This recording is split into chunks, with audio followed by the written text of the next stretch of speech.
not like a different person. We'll see. You're like, I'm just gonna be like a better version of myself. You're gonna be like, wow, this chick has her shit together. Who is this?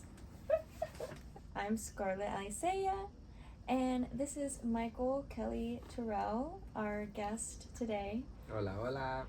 And I thought it was appropriate to have you as the first guest, just because, well, many reasons. But first of all, we're friends, and I love having you as a friend, and I know that I'm already nervous, so it's nice to have somebody that, like, I can actually talk to, and make mistakes if I need to, so. Likewise. Well, thank you so much for saying yes, because I, like, respect your opinion so much. And, so first of all, you're not from here, right? Born and raised. De aquí como el Coquí, pa' que sepa. But your accent. I was homeschooled. English was my first language. And obviously I know that, like, I'm teasing you. Yes. Because I think we're all familiar with that line of questioning. Yeah, those of us that are not from Puerto Rico, that are in the diaspora, often get that question. And you're not even in the diaspora. You're literally from Puerto Rico. So tell me a little bit about, like, how did you become, no offense, a Puerto Rican living in Puerto Rico that does not speak Spanish fluently? Or at least you're almost there now, or you're about there. Casi. Poco a poco. Yeah. Little by little. Yes. Right. Exactly. And I appreciate you saying that, because I know that, like, some of our listeners, we might, like, be saying some of the phrases they might not know. I mean, obviously, if somebody's watching the show and, like, they are from Puerto Rico, like, they know. But maybe some of our listeners don't even know what poco a poco means. Like, little by little. It's, like, right. a very common saying here. So, tell me, who are your parents, and, like, why don't you know Spanish? What happened? Tell me a little bit about your background.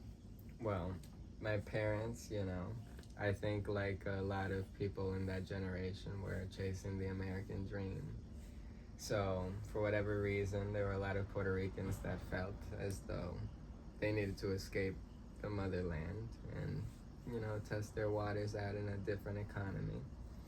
And so my mother was very gung-ho about going to college and leaving. And my father was born in New York, actually. But he has, like, a lot of Puerto Rican blood. His mother, my grandmother, and my grandfather, even though my grandfather is very Irish. Okay. So that's where we get the Kelly. Okay. So your dad's he's half Puerto Rican? Yeah, exactly. Okay. And then your mom is from the island? Exactly. And what part of Puerto Rico is your mom from? She's from Guaynabo. Okay, cool. Right around the block. Yeah. And isn't that where you grew up? Yes, that's where I grew up. Okay. Tell me a little bit about growing up in Guaynabo, and we always get this mistake. That's skipping the timeline. It is, because we're going to talk about Naguabo as well. Yes. Because you have a strong connection there, too. Yes, that's more recent. Yeah, so tell me about growing up in Guaynabo. Guaynabo was good. I was basically, because I was homeschooled, I was home most of the time. But my dad was old-fashioned, so he wouldn't really leave me on the computer. We would go to the beach and stuff. It's 10 minutes from the beach, Escambron, Playa Escambron. And I would always make fun of the name because it sounds like a vulgar word, a nasty word, Escambron. But it was beautiful because we were able to actually enjoy the island and its natural resources the way that I think a lot of people don't get to when they're in a rush or doing the conventional school, or 9 to 5. My mother was the breadwinner at that time, so my father also had the privilege, of being the house husband. But I think that definitely Oh, helps. sorry. It's an inside joke. We're laughing about the word privilege because Michael is also a music producer, and we recently made a song where the inside joke is the It's word a privilege. But- okay, so I got distracted. Tell me about your dad. What were you saying? So, he's a great person. He's from Brooklyn, New York. You know, so it's a pretty tough atmosphere. Kind of, you know, nowadays we'd say toxic environment back then. And so he's definitely very realistic approach. He's helped me a lot because he's always been an outsider. Even over there, he was born and raised there, but because of the Puerto Rican background, he wasn't really accepted in any of the, niche groups, that happen to be based on their ethnicity.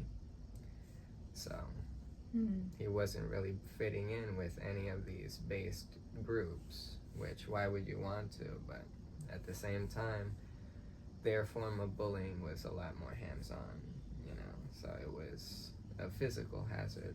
You'd have to navigate the streets of Brooklyn and New York back in the day. So I definitely understand his seriousness.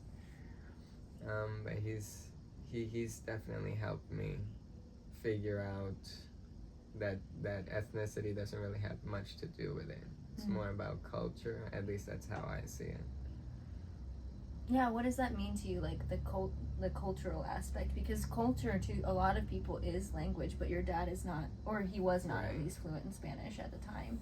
Like, for whatever reason, his parents didn't pass it on. This happens a lot, happened to me.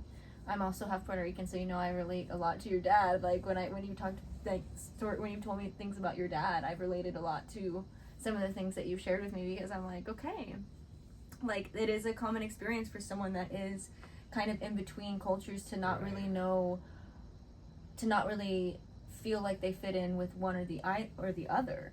I had a similar experience, but not growing up in Brooklyn. That's something else. Yeah, not fitting in turns a little bit more of a survival thing. So that's to an extreme, but obviously it's still going on. That prejudice is everywhere. Yeah.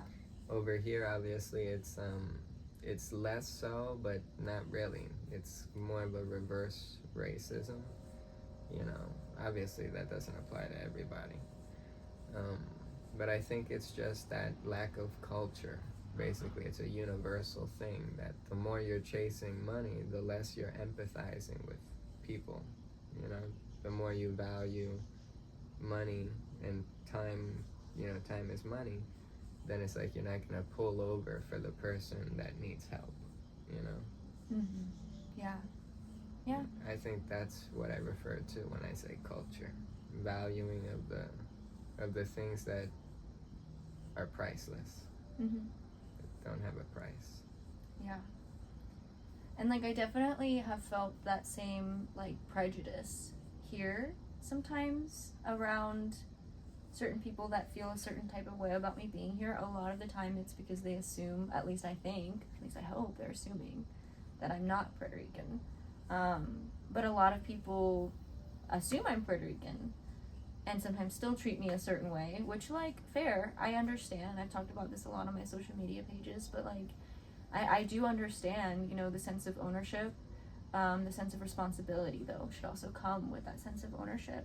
Thank you. And yes, so I agree. I think for some people, the sense of look at that, it's like a little light now. It's like look, I told you I forgot my light, and now my laptop light I'll just have to keep. It works perfect. But I also know that for me, I'll never experience the level of racism. I've never experienced racism, right? The way that a black person experienced racism, or an Afro-Puerto Rican experiences racism maybe here, or maybe when they go to the States or whatever. I understand that I have a privilege, just being a lighter skinned person, being a more white featured person. But that being said, that doesn't mean I've lived an easy life. And obviously for your dad, like, that's not true either. Especially growing up in Brooklyn, like, the things that you've told me, and even now the things that you're describing, like, it sounds, yeah, that's hard. And I think, like, sometimes what we end up missing in the picture of talking about the struggles of Puerto Ricans around the world is that it is Puerto Ricans around the world. The reason why we don't have all of Puerto Ricans living in Puerto Rico is because of the systems in place that have slowly pushed our people out generation by generation. And so, like, when we end up at war with each other, it breaks my heart, because we really should be coming together. We really should feel that unified sense of responsibility for how we can care and take care of Puerto Rico. Like, me personally, though, I also understand that since I moved here, people aren't going to connect with me as much unless I fit into the culture. So that's something that I'm adapting to personally. Right.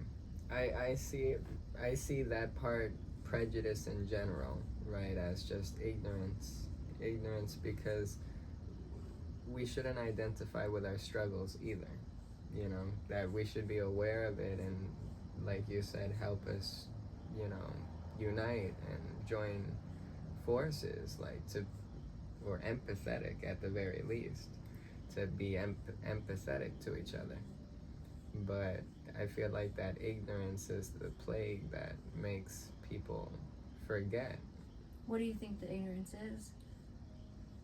Well, they're identifying with that struggle, and when they assume... When you say they, do you mean like all Puerto Ricans, or what do you mean?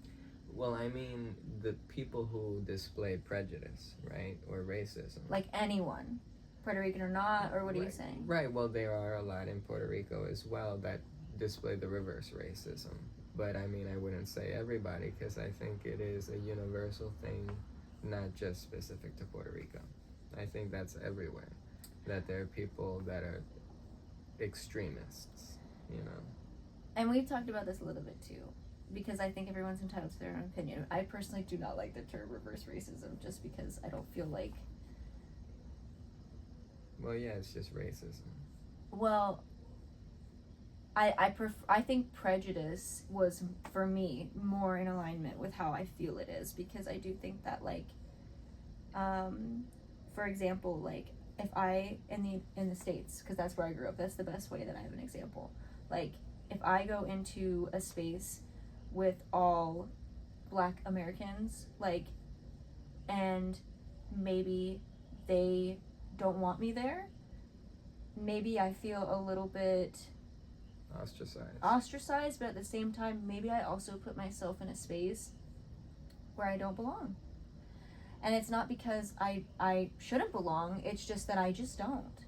You know, I haven't had the same experiences, I haven't had the same struggles, I haven't had the same systematic struggles, you know? Right. So literally, like, being, like, afraid of my life when I see a police officer, you know? And not to say that I don't feel that anxiety, sometimes I still do, but it's a different, you know, like... I completely understand. It's a different thing. And this is where I feel as though, as a people, generally speaking, no matter who you are, where you're from, what your ethnicity is, the culture shouldn't be our struggles.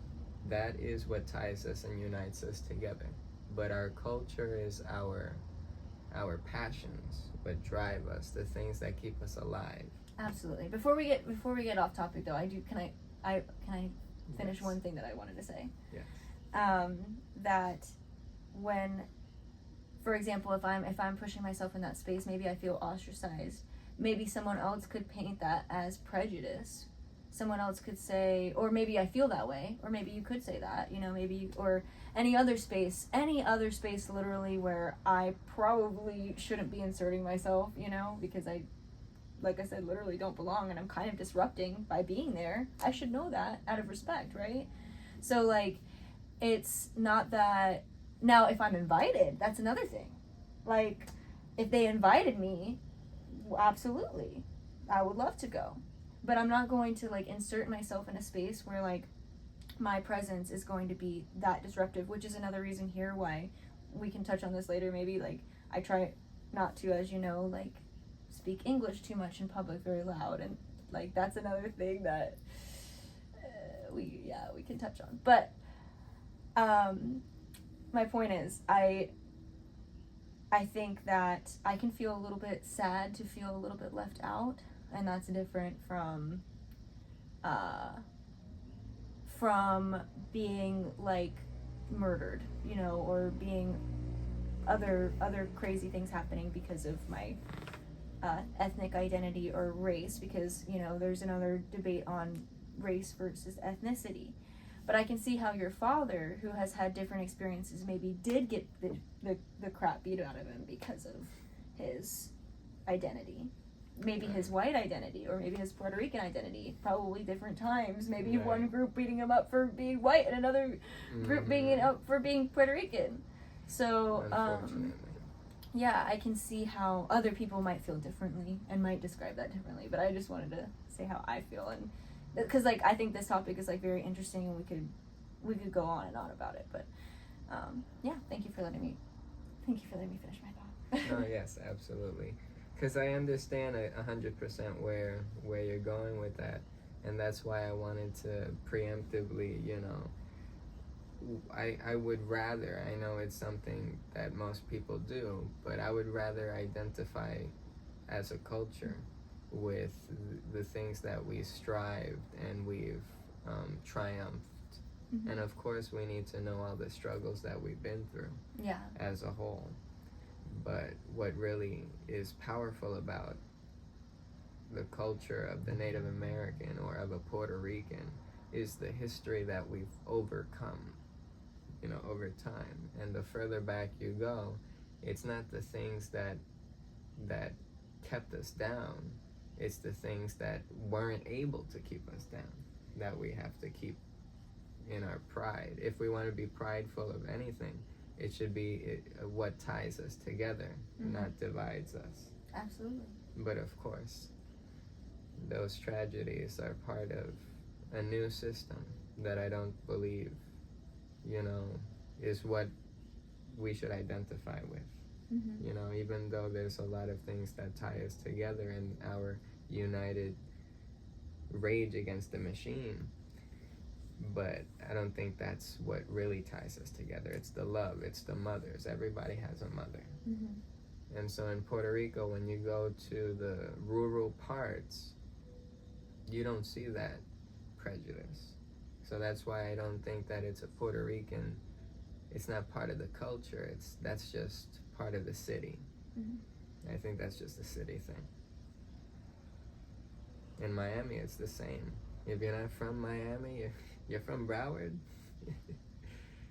you ain't dead. So, I heard a couple things I want to talk about. So, I know that you, after growing up here, went to Miami for a few years. Yes. And then you came back, right?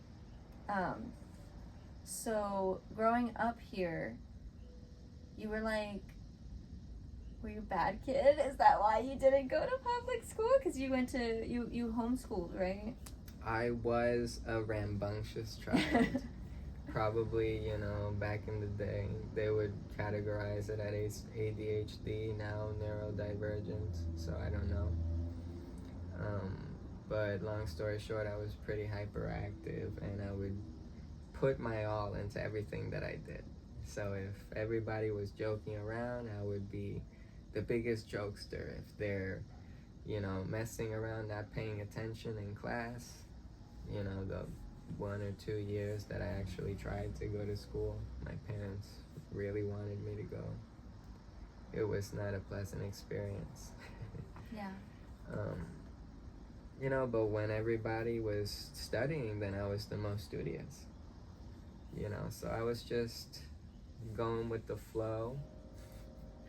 And the resources in Puerto Rico aren't the best, of course. So the teachers were new, and they didn't really know how to deal with what they would call special needs. So they wanted to put me in the special needs class, and my father knew that I wasn't really special needs in that sense.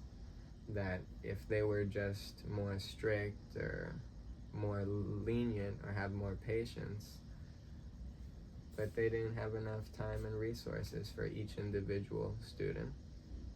And that's not a culture thing, that's an economic thing. So unfortunately, or fortunate for me, I was pulled out, and my father was able to give me that focus and attention that I needed. And he put me in martial arts at 6 years old. So that was a big discipline thing. Boot camp. I was really lucky. My coach was a Navy SEAL instructor. Oh. Yeah. So it was a lifestyle thing. It wasn't a sports. He's like, this is how you do it in sports, but in real life, you're going to have to do it like this. Otherwise, you break your wrist. So I'm still fascinated, like, all of this stuff was in English, all of it, right? Or no, you would go to the dojo and it would be in Spanish, or like... It was half Spanish, half Japanese. Yeah. Mostly Japanese. Yeah. So, hey, hajime, mate, That's cool. That's cool. ogoshi, guruma. So, like, I also heard you say another thing earlier I want to touch on, actually. So, when you said Puerto Ricans or Native Americans, I've heard you talk about this before. And I've heard you talk about them as they are one and the same. And you and I know, like, Boricua, obviously what that means. But, like, let's talk about it. Like, this podcast is called La New Boricua, and I'm referring to myself when I talk about that. And you're El Boricua. So why don't you talk a little bit, if you want, explain a little bit how you think about that. Wow, Boricua. Yes, so since I was young, I was not accepted as a Boricua. And I was always told that a Boricua was somebody who was born on the island. So even though I was not accepted as a Boricua, I knew that I was born on the island. And you were not accepted as a Boricua because of not speaking way. Spanish. And it was because of the accent, exactly. Yeah. Even though I spoke Spanish, like a third grader is going to speak third grade Spanish, So there was no excuse, even that early. It was always within the classrooms, within our own children, right? So it's something that's, for some reason, embedded early on. So I'm hoping, right, like I'm trying not to see it as a part of the culture, but it's something that's deep rooted. I don't know where it's coming from. I can't speak on that. Yeah. But unfortunately, they had this idea that was a point. That was something to bully people with. And you're like, well, I am born on the island, so now what? So now what? And it's like, but so that's where they would short circuit. And you were raised here, because a lot of people next will be like, well, you weren't raised here. Right. And it's like, well, I was raised here. Exactly. You have such a unique experience. That's like a huge reason why I wanted to have you like speak, because like I feel like there are a lot of people who would be like shocked, just like me. Like I was like, how do you? I know I said this before, and I'm not really. I swear I'm not trying to like embarrass you when I say this, but I'm like, that is like wild to me. I've said this to you like when we've been talking before. I'm not surprised. Like, yeah. By that reaction. Like, and I that's why I appreciate your perspective so much, because like it showed me too that same thing that you were just talking about, which is like, sure, you can be born and raised in Puerto Rico and that makes you Boricua, but that's not the only thing that makes you Boricua. Exactly. Even by the standard, I guess, of what other people are holding you to here, that say, well, because they still don't act like you're Boricua, even though you literally are born and raised here. Right. But it is the cultural thing, I think. But I think people forget that, like, culture isn't just language, Like, language is a huge part of it. It absolutely is a huge, like, crucial dynamic part of it. And I think that's why, like, I know you and I are both, and you're way more ahead of me, like, you and I are both working very hard on our Spanish skills. Unfortunately, like, nothing against our parents, but they didn't share that, with us, maybe because they were busy. I know from what you told me, it sounds like your parents were very busy. Yeah. like a lot of people here that struggle economically, right? And so, like, same thing with my parents. Like, I didn't grow up with my dad, really. Like, my dad was in and out as a kid, and he's my Puerto Rican parent, and my mom doesn't know Spanish. She knows a little bit, and it's really sweet. My mommy, my white mommy, trying to teach me Spanish, you know, as a kid.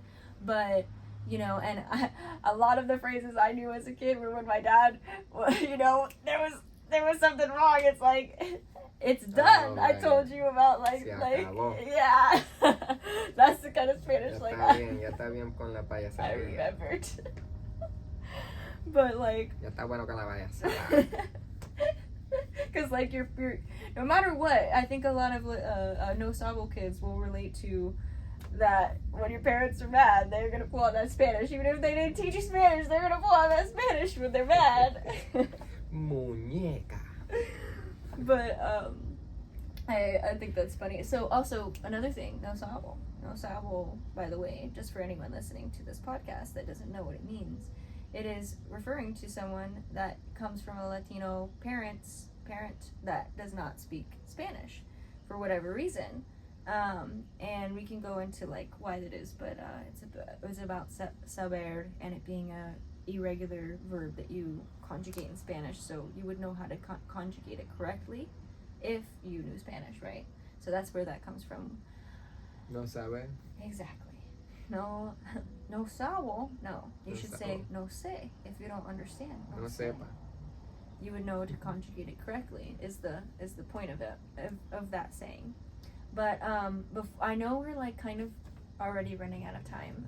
We're definitely gonna have to do a part 2 because, like, this has been already a really interesting conversation, and I think it took us both a minute to warm up, especially this being the first time. But then we got some good stuff. So, like, I want to touch on a couple different things before we finish up. Can you tell me a little bit about how you feel with your accent, since it's not maybe like the typical, like, especially your age? Because how old are you? 24. Yeah. So the typical person your age, especially the way that they speak, you know, here. So yeah, tell me a little about your experience speaking Spanish here. So, from my experience speaking Spanish, to put it bluntly, right, sometimes I prefer to just preemptively tell people that I have a speech impediment so that they don't automatically ask me where I'm from. Because then it takes, you know, like 10 minutes of explaining how I'm from here, and yes, I was also born here, and yes, I was raised here, and yes, I did leave and come back, right? So instead I'm just like, oh, yeah, I speak Spanish, I just play aloof. So yeah, and English. And why do you do that? Because it's easier to just avoid the politics, because there's always an underlying vibe of that patriotism that it seems to be on the wrong end of our pride. You know, it turns into more of a prejudice instead of a camaraderie. Mm-hmm. Instead of searching out to see, are you from here, as in, do you share the same values, or is it a blood thing?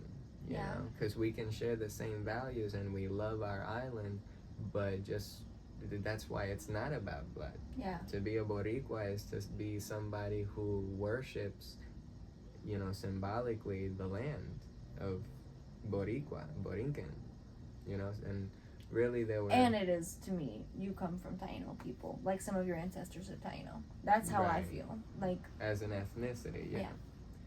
But I'm looking at it more of a culture. Mm-hmm. Because a lot of our blood, ethnic-wise, is mixed. So that's why everybody is part Boricua, you know, that is Puerto Rican. But to be Boricua is to be indigenous blood, right? But since none of us are full 100% indigenous, or there's barely any that are still, you know, pure. That are still Taino by, like, culture and by, like, very high blood quantum, Right. They are there, and but yeah, it's not everybody, even though we all say, oh, we all come from the three, we all come from Tainos, Africans, and Spanish. Sure, that is, like, the big three or whatever, but everybody's got different percentages And the Irish of each, and the too. Italian and the French. Exactly, there's more, but The Dutch. everyone it just breaks it down to that 3 mostly, and it is because those are the main 3 when you look at your blood quantity. Like, it's at least for the most, not everybody, obviously, but a lot of people are going to have pretty good portions of those 3, from what I've seen at least. And that's a Puerto Rican Right? quote Right. by blood. Yeah. And to me, even if you have 1 or 2%, I don't know, because I don't know how percentages work throughout time, but like, even if you just have a small percent of Taino ancestry, you're Boricua, in my opinion. But Well, that's what I'm implying, that most Puerto Ricans by blood aren't necessarily Boricua. And so it's a big part of our culture that we take pride in. What do you mean? But you don't mean they're not necessarily Boricua in their culture. Is that what you mean? Exactly, because Okay. Boricua is an ethnicity. It's like, are you 100%? Nobody's 100% Boricua unless... Okay, so you're saying no one's 100% Taino, is what you're saying, essentially. Right. Taino is not what they call. Taino means man of peace. There's different takes on this. I don't want to get into it Right. here because there's actually like different historical documents that like say different things about that. So because I know a lot of people, it's been popular lately for people to say, oh, they didn't call themselves Taino, but that there are differing references on that. So you can't really say that they didn't because we don't know for sure from the research that I've done. Okay. There is like differentiating documents. So I'm just trying to simplify the terms so we can have a conversation. Like the Taino people, for the sake of the conversation, there is no one that is like 100%. But to me, like if you have Taino ancestry, which all essentially, I'm sure there might be 1 or 2 that don't, but all Puerto Ricans, modern Puerto Ricans, do have some. But you're saying that there's also culture Taino. But when you say culture Taino, you're not talking about like modern Taino culture. You're talking about a spirit of being Boricua, right? Is that what you're saying? Yeah, the spirit of... I feel like that applies to any culture, is the information, the language, the arts and practices, the spirit of the ancients, you know. Okay. And so those practices aren't necessarily being conveyed to the next generation, that's how I see culture, is more of a philosophy that you have as a people. And so like not necessarily like passing on like the Taino like dances and clothes and other like literal like physical traditions or like verbal traditions, like more literal traditions that people think of. You're more so talking about the values of those peoples, the ancient peoples. Oh man, I was just making a video the other day where I was talking about something similar, where I was like, we all have ancestors. Actually, I think I posted today. We all have ancestors of this earth that at one point lived in tune with the earth, that loved the earth, at one point all of our ancestors were indigenous. Right. So like, I should have started out with that the Boricua culture is inherently spiritual. Yeah. So nowadays it would be referred to as supernatural. So that's why I try to, kind of tippy-toe around that magic, but it is the island of enchantment, right? So the true culture of the Boricua is spiritual in nature. It's unquantifiable. Right. So that's where we get into the spiritual wawa. And I think that's too why a lot of us talk about being visited by our ancestors in our dreams, and even if you're like, I don't there's no way I remember a Taino abuela or anything. I didn't have one. But there's the timer. We're gonna have to finish this on another episode. Thank you so much, Michael. It's been a fabulous episode having you on. What's your social media? You could find me I'm on trying to alarm off while you're Insta- talking. You can find me on Instagram at _MCMK _. Or just Michael Kelly on Facebook. Okay. Michael is a tour guide and a fabulous one, and also a music producer. So reach out, and a photographer. So reach out to Michael